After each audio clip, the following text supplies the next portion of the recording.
Assalamualaikum warahmatullahi wabarakatuh. Kami dari kelompok 4 akan menjelaskan tentang materi sitokin. Sebelum itu izinkan saya memperkenalkan kelompok saya. Yang pertama, Daeng Septi Alwahusniyawati Ridho. Yang kedua, Sri Novia Wardani. Yang ketiga, M. Mas Riyadi.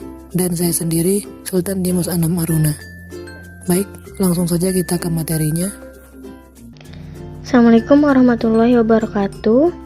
Saya atas nama Daeng Septi Alwahusniyawati Ridho akan menjelaskan tentang pengertian atau definisi sitokin. Nah, sitokin ini adalah kategori yang luas dari protein kecil yang penting dalam penanda sel. Mereka dilepaskan oleh sel-sel dan mempengaruhi perilaku sel-sel lain, dan terkadang sel melepasnya sendiri. Nah, sitokin ini diproduksi oleh berbagai sel, termasuk sel imun seperti makrofag, limfosit B, limfosit T, serta endotel, dan berbagai sel stroma. Nah, beberapa sitokin ini dapat diproduksi oleh lebih dari satu jenis sel, di mana sitokin ini juga berfungsi sebagai molekul pemberi sinyal antar sel. Nah, mereka ini membantu mengatur respons sistem kekebalan tubuh terhadap apapun yang tidak seimbang dalam tubuh, termasuk seperti luka, racun kimia, mikroba, serangan jantung, dan bahkan gambar klinis seperti yang berhubungan dengan kanker dan gangguan otak. Jenis sitokin. Sitokin sangat beragam, yang berarti mereka tidak semua sama.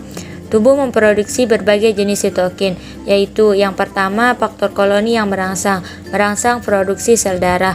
Yang kedua faktor pertumbuhan dan diferensiasi, terutama fungsi dalam pembangunan. Yang ketiga regulasi imun dan sitokin proinflamasi, interferon, interleukin, dan TNF-alfa yang bekerja dalam sistem kekebalan. Jenis-jenis sitokin. Berdasarkan jenis sel penghasilnya, sitokin dibagi menjadi 4, yaitu monokin, limfokin, growth factor, dan interferon. Yang pertama ada monokin. Monokin merupakan sitokin yang dihasilkan terutama oleh monosit dan turunannya.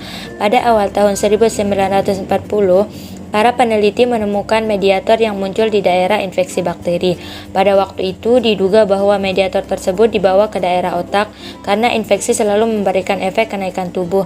Nah, kini dugaan tersebut telah terungkap bahwa kenaikan suhu tubuh tersebut disebabkan oleh 4 jenis monokin, yaitu IL-1, TNF, IFN-alfa, dan IL-6. Sebagian besar dari monokin tersebut baru dikenal pada awal tahun 1960, yaitu pada masa telah dikenalnya teknologi pembiakan sel. Sebagian besar monokin yang berbentuk peptida dengan jumlah gugus asam amino sebanyak 122-190 dihasilkan oleh sel penghasil utamanya, yaitu monosit dan turunannya dan beberapa jenis sel lainnya. Yang kedua ada limfokin. Limfokin merupakan sitokin yang dihasilkan terutama oleh limfosit. Menjelang akhir abad ke-20, penelitian aspek molekular limfokin ini sangat pesat kemajuannya, khususnya yang dihasilkan oleh limfosit. Dalam keluarga limfosit ini telah dapat diidentifikasi isolasi dan sitokin dengan nama IFN, IL2, IL3, IL4, IL5, IL6, dan IL7, dan juga GM-CSF. Yang ketiga ada growth factor. Keluarga sitokin yang dikelompokkan dalam growth factor ini banyak terlibat dalam peradangan. Contohnya dari anggota keluarga growth factor itu yaitu TGF-beta, PDGF, EGF, KTGF, dan ENGF. Selanjutnya yang keempat ada interferon. Pada awal ditemukannya dalam tahun 1957 oleh Isas dan Lindemann. Interferon merupakan sitokin yang dihasilkan oleh sel yang terinfeksi virus. Sitokin tersebut berperan mengganggu replikasi virus. Aktivasi antivirus ini stabil pada pH 2,00 dalam konsentrasi rendah. Sedangkan aktivasi antiproliferatif dan pengatur respon imun baru diketahui kemudian. Ternyata induksi pelepasan IFN tidak terbatas oleh infeksi virus saja, tetapi meliputi bahan yang sangat beragam. Assalamualaikum warahmatullahi wabarakatuh. Baik, di sini saya akan melanjutkan presentasi mengenai mekanisme kerja sitokin, yang dimana sistem kekebalan tubuh kita adalah bersifat sangat kompleks dan berbagai jenis sel kekebalan tubuh dan protein melakukan pekerjaan yang berbeda. Sitokin dilepaskan oleh sel-sel dalam sirkulasi atau langsung ke jaringan. Sitokin menemukan sel imun target dan berinteraksi dengan reseptor sel imun target dengan mengikatnya. Interaksi tersebut memicu atau merangsang reaksi tertentu dari suatu sel yang ditargetkan tersebut. Selanjutnya kita harus tahu di mana sih sitokin tersebut diproduksi.